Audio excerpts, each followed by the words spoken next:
All right. Yesterday on this program, we told you about how Hunter Biden had taken out a loan for $1 million to pay some back taxes to get himself out of trouble. Well, you know what? As it turns out, the New York Times did that story yesterday, and that was in their lead. But in the 24th paragraph, hardly anybody reads that far into a story. In the 24th paragraph, it mentions an email between Hunter Biden and his associates, and it said in the New York Times, those emails were obtained by the New York Times from a cache of files that appears to have come from a laptop abandoned by Mr. Biden in a Delaware repair shop. Sound familiar? The email and others in the cache were authenticated by people familiar with them and the investigation. Keep in mind, this all came to light before the election. We covered it here. The New York Post covered it. They got a copy of the laptop from Rudy Giuliani.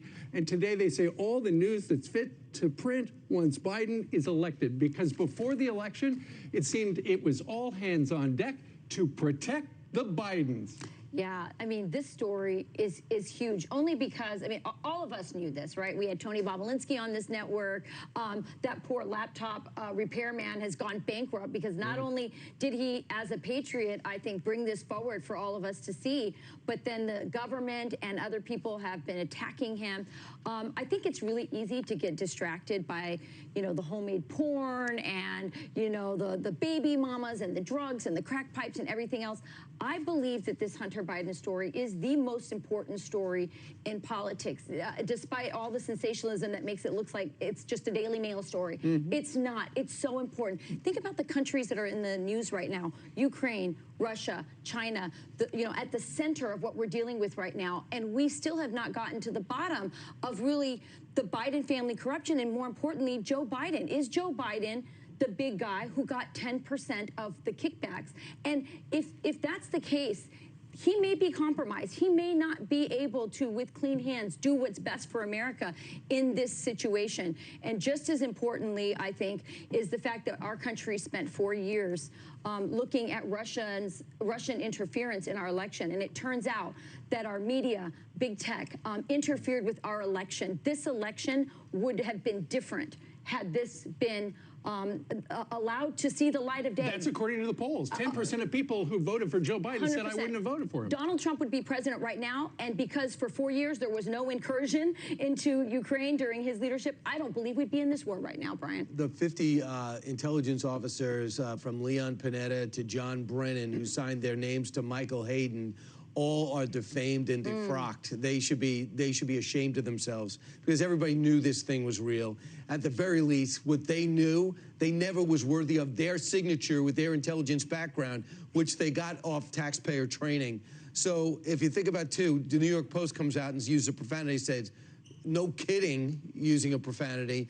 We know this was real the whole time. How you froze our social media accounts, that's the bigger story. So remember, when this first came out, how the media reacted. Authorities are now investigating whether recently published emails that purport to detail the business dealings of Joe Biden's son are tied to an ongoing Russian disinformation effort. Recently published emails that purport to detail the business dealings of Joe Biden's son are actually part of an ongoing Russian disinformation campaign. Hunter Biden, this laptop that intelligence officials have warned is likely Russian disinformation. It's broadly known and widely known, Peter, that there was a broad range of Russian disinformation back in 2020. Do you still think that the stories from the fall about your son Hunter were Russian disinformation and a smear campaign, like you said? Yes. God love you, man. You're a one-horse pony. I tell you. Thank you. I promise you, my Justice Department will be totally on its own, making its judgments about how they should proceed. Thank you. Keep your eye on this mother of Hunter Biden's child. This Arkansas woman, who had a child with Hunter Biden. They were in deny it until all of a sudden they wanted his tax records, and he quickly said, "Okay, I'll pay you." She knows a lot. And her attorney, Clint Lancaster, for London Alexis, told CNBC that she previously handed over a significant amount of Hunter's financial record. He also is a big talker on tape.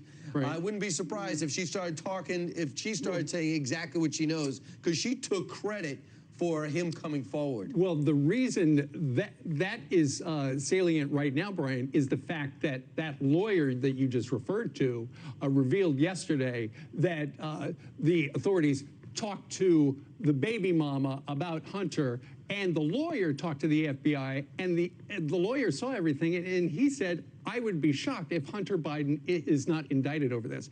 So the question is, why would the New York Times come out with this story to fix the story after 17 months of radio silence? It could either be Hunter Biden is going to be indicted, and the New York Times had to fix their story, their history with the story before that happens. Could be. Or it could be that the New York Times is trying to disqualify Joe from running in 2024 and try to make room for somebody else. Maybe they're trying to squeeze him out. Maybe it's neither one of them, but it's just curious why they would sit on that story for 17 months until yesterday and then say, oh yeah, Joe Biden's got this connection to Tony Bobulinski and a whole bunch of money that we can't explain. Yeah, Miranda Devine's book has it there. Read it. Totally. Just have one email come forward and say, that's not Rue, that's not, I never typed that, I never said that. Nobody involved said it, but 50 U.S. intelligence agents said that this was Russian disinformation. And smeared sitting senators, smeared Senator Johnson, smeared Senator Grassley. Just right before we go, imagine being Donald Trump right now.